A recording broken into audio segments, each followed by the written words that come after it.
Alright, so here we are in a brand new year, new life, and maybe new cars. I don't know yet, to be honest. The thing is, Happy New Year to you all, guys. I hope you all had a nice beginning because today I will be talking about something that literally everyone loves multiplayer. Because before the previous year ended, Gameloft left the League Mix multiplayer turn on, and despite I'm not completely against it, I do consider that such a feature is making the game straight up unfair. And of course, today I will explain why, so let's get into it.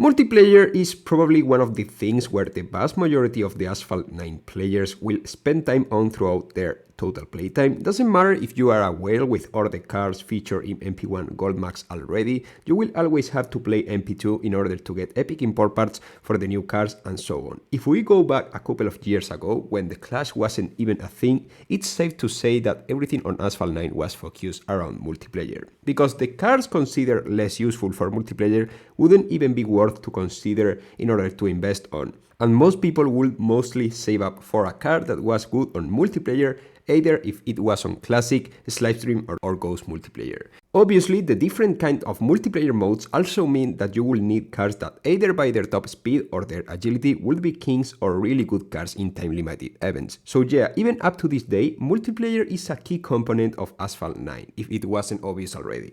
But you know, time passes and Gameloft never made public any kind of info about what I'm talking, but just looking at the total amount of players or certain event or right around the end of the multiplayer season, it's quite evident that at least in one of the platforms where Asphalt 9 is available nowadays, the total amount of players have certainly decreased for reasons that may vary, and that's the case of iOS. Maybe it's because iOS devices are overall more expensive or deteriorate faster after long sessions of a requiring game, as it's the case of Asphalt 9, or simply because iOS players are more focused into other games for whatever reason. The truth is that the decreasing amount of players on iOS is quite evident, and that's of course caused certain problems for those who still play there.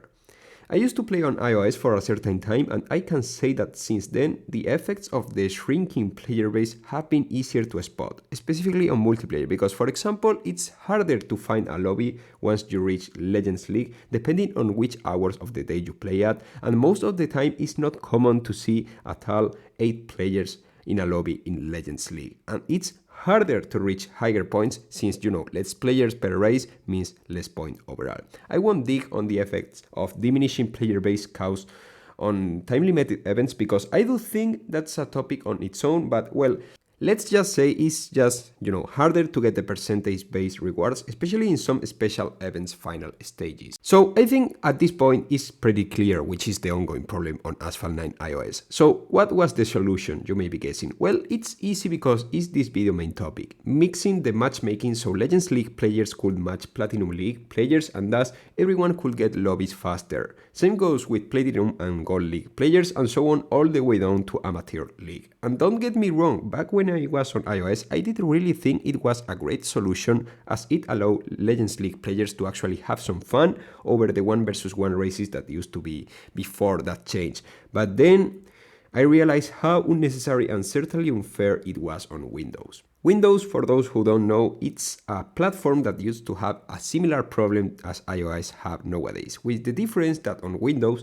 Steam and Xbox players share a platform to play and get matched in multiplayer, which certainly alleviates the problem the lack of players caused, and now it's only something punctual during the first days of a multiplayer season in Legends League. The problem is that Gameloft kept introducing the league mixing even after Steam and Xbox players joined the Asphalt 9 Microsoft player base, and that's when I realized how unfair it was for lower leagues players trying to reach Legends League, as well as how annoying it was for Legends League players being constantly slowed down or blocked by these players with slower cars trying to push their way from lower leagues upwards.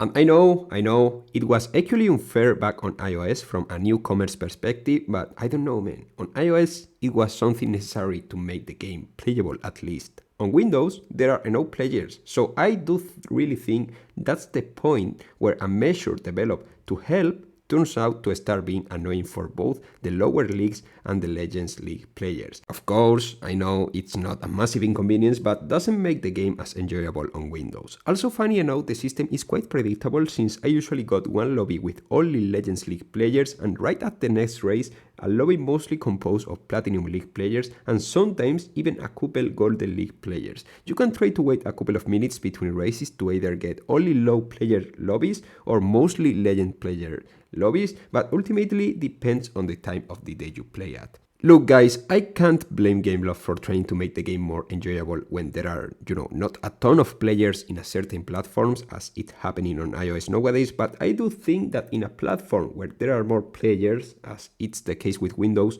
league mixing should not be applied anymore. And even though I'm one of the players who actually get benefit from that, since it's easier to push in Legends League, I don't feel like it's right to overcomplicate the patch from Platinum to Legends League, pairing cars that go at best at around 400 km per hour with literal beasts like the Jeskos, Neveras, and even some Devil 16s.